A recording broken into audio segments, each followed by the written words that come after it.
Hello dear students, welcome in this video. और हम आपके लिए लेकर आए new chapter number 11 and chapter name is Asmakam Mridangam. तो देखिए, अस्माकम अर्थात हमारा और मृदंग क्या होता है? म्यूजिकल इंस्ट्रूमेंट, ठीक है, तबला, मृदंग, ठीक है। चलिए तो थोड़ा इस चैप्टर के बारे में जानते हैं। पहले, संगीत किसको प्रिय नहीं लगता? जैसे नाम इस चैप्टर का है ना, मृदंग अर्थात म्यूजिकल इंस्ट्रूमेंट, तो संगीत से रिलेटिव। तो संगीत किसको प्रिय नहीं लगता? अर्थात सभी को प्रिय लगता है। संगीत के बिना मनुष्य को पशुवत भी कहा गया है। तो जिसको संगीत नहीं आता उसको पशुवत मतलब पशु के समान भी कहा गया है। इधर संगीत में मृदंग न हो तो संगीत रसहीन लगता है। अब देखिए, मृदंग ऐसा इंस्ट्रूमेंट है कि अगर ये ना यूज हो ना संगीत में तो रसहीन लगता है। संगीत अर्थ में आनंद नहीं आता। मृदंग की उत्पत्ति भारत में हुई, ठीक है, और यह वृत्तांत कथा इसी तथ्य पर आधारित है। तो देखिए, हम अब जानेंगे इस चैप्टर में कि मृदंग की, इस ध्वनि की, इस मृदंग की ताल की उत्पत्ति कहाँ से हुई, इस इंस्ट्रूमेंट की उत्पत्ति कहाँ से हुई, ठीक है। तो प्राचीन काले भारत देशे हरित पर्णा नाम आच्छादी नाम वृक्षाणाम आवृतम भूभागम आसीत। प्राचीन काले अर्थात बहुत पहले समय में, प्राचीन काल में, ठीक है। तो प्राचीन काल में क्या था? प्राचीन काल में भारत देश में हरित पर्णा नाम, हरे पत्तों से, ठीक है, आच्छादित नाम, आच्छादित अर्थात ढका हुआ, आवृत। तो प्राचीन काल में भारत देश में हरे पत्तों से ढका हुआ, वृक्षा नाम आवृतम, वृक्षों से ढका हुआ भूभाग आसीत अर्थात एक भूभाग था। तो हरे भरे पत्ते थे उनसे ढका हुआ, वृक्षों से ढका हुआ एक भूभाग था प्राचीन काल में, ठीक है। तो अस्मिन भूभागे एकम गहनम विपिनम आसीत। अस्मिन भूभागे, इस भूभाग पर एक गहन विपिन, गहन मतलब बहुत गहरा, घना, विपिन अर्थात घना जंगल, ठीक है। तो इस भूभाग पर एक बहुत गहरा घना जंगल था। तस्मिन विपिने स्वाति नाम धेयम को अपि ऋषि वसति स्म। और इस जंगल में, इस घने जंगल में स्वाति नाम थे, स्वाति नाम के कोई ऋषि रहते थे, वस्ती स्म रहते थे। सह ऋषि प्रतिदिनम प्रातः संध्या वंदनम कृत्वा। वह ऋषि प्रतिदिन अर्थात रोजाना, वह ऋषि प्रतिदिन प्रातः अर्थात सुबह, संध्या वंदन अर्थात शाम को, प्रातः वंदन करते थे, संध्या वंदन करके, कृत्वा अर्थात करके, स्वशिष्यान अर्थात अपने शिष्य को वेद अध्ययनम कार्यति, वेद अध्ययन कराते थे, ठीक है।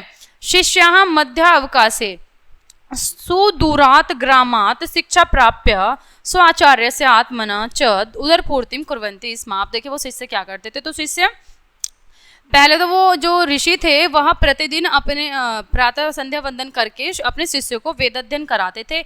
और शिष्य मध्य अवकाश में, जो मध्य अवकाश होता है, बीच में जो छुट्टी होती है, उस अवकाश में दूर से गांव से शिक्षा प्राप्त करके स्व आचार्य से, अपने आचार्य के लिए, और आत्मना अर्थात अपने लिए, उदर पूर्ति के लिए अर्थात पेट भरने के लिए, उदर पूर्ति के लिए जाते थे वहां पे, ठीक है, कुछ लेने जाते थे, भिक्षा लेने जाते थे।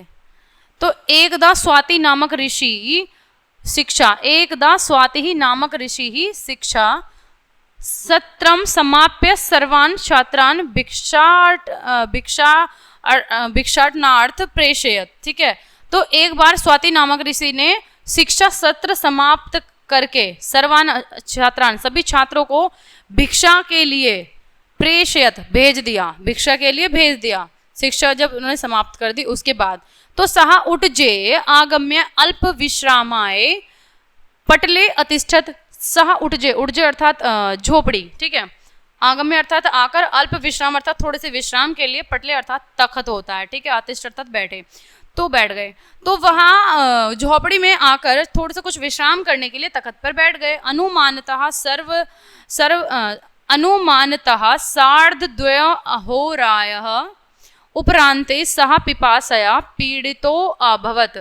सार्धद्वय होरायः अर्थात 2.5 मतलब 2.5, ठीक है, 2.5 घंटे, कुछ मतलब अनुमानतः लगभग 2.5 घंटे के बाद, 2.5 घंटे का जो समय होता, उसके बाद सहा पिपासया पीड़ितो भवत्, उसके बाद वो पिपासा अर्थात प्यास से पीड़ित हुए, व्याकुल हुए, प्यास लगी उनको।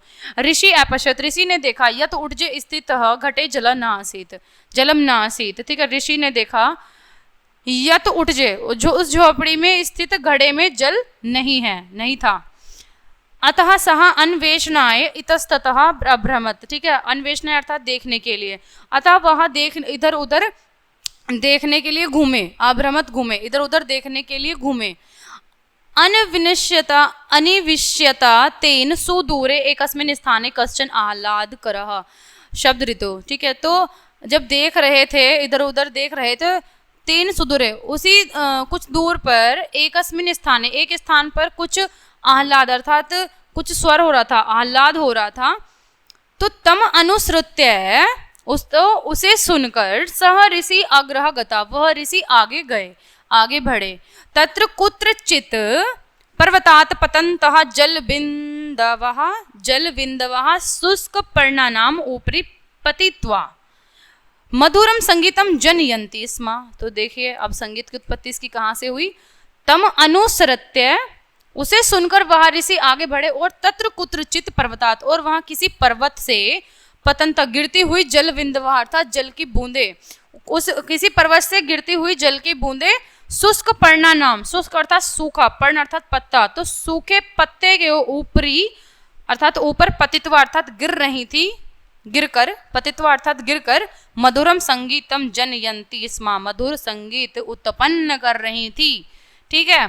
तो किसी पर्वत से गिरती हुई जल की बूंदे सूखे पत्ते के ऊपर गिरकर मधुर संगीत उत्पन्न कर रही थी। उनको लगा किसका ये शब्द किस चीज का है, तो उन्होंने जाकर देखा कि वो बूंदे ऊपर से गिर रही है, ये उसका शब्द था, मधुर संगीत उत्पन्न कर रही थी।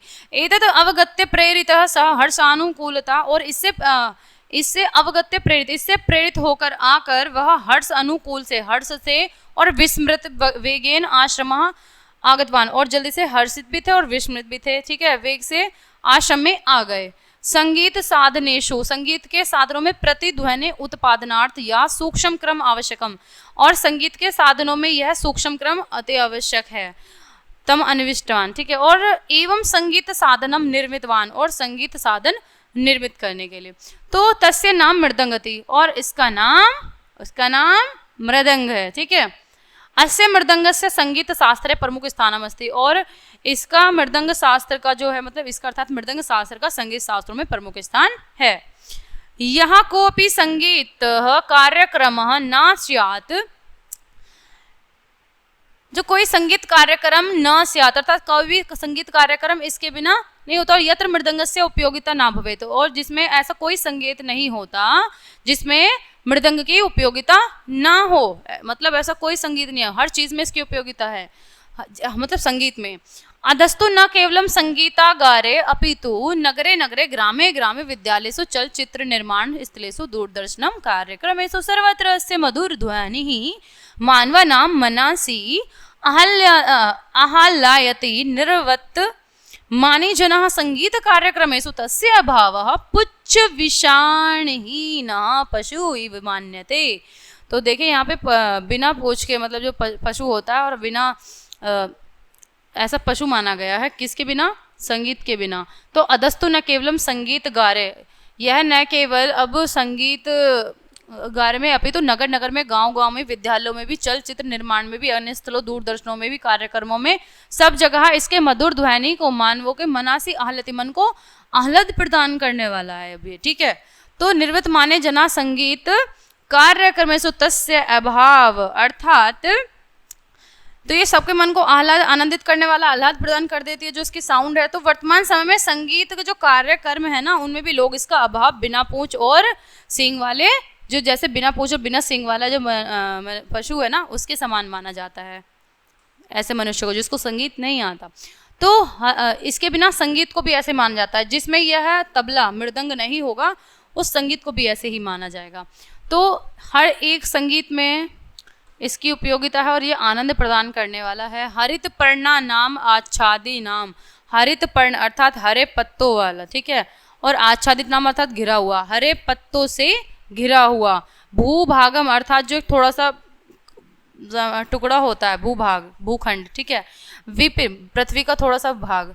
तो विपिनम अर्थात घना जंगल, जंगल, विपिनम जंगल, कार्यति स्म कराते थे, और शिक्षा सत्रम समाप्त, शिक्षा सत्र पढ़ाने, शिक्षा सत्र पढ़ाने का जो समय होता है उसके उपरांत, उसके बाद उसको समाप्त करके। पटले अर्थात तखत पर, और सार्धद्वय होरायः उपरांते, ढाई, ठीक है, 2.5 घंटे उपरांत अर्थात बाद। पिपास से अर्थात प्यास से। उठजे अर्थात जो झोपड़ी होती है, झोपड़ी में। अन्विष्यता अर्थात खोजते हुए, और आगतवान अर्थात आई। उत्पादनार्थम, उत्पादन पैदा करने के लिए, उत्पादन के लिए। यह अर्थात जो मृदंग अर्थात तबला, और संगीतागार अर्थात संगीत गारागार होता है, जैसे संगीतगार होता है तो कक्ष में, संगीत वाले कक्ष में। निर्वित माने, निर्वित माने अर्थात इस समय में। और पुच्छ विषाण हीन पशु, बिना पूछ के, जो बिना पूछ के हीन है ना, पूछ से हीन, और बिना विषाणहीन, तो विषाणहीन अर्थात सींग से हीन पशु, तो पूंछ और सींग के बिना जो पशु है। तो ये था यहाँ पे मृदंग का, इसकी उत्पत्ति किस तरह से हुई बताया गया है। जो तबला है उसकी उत्पत्ति कैसे हुई साउंड की, ठीक है। तो ये चैप्टर हो जाता है हमारा यहीं पर कंप्लीट। मिलते हैं नेक्स्ट वीडियो में, तब तक के लिए बाय बाय।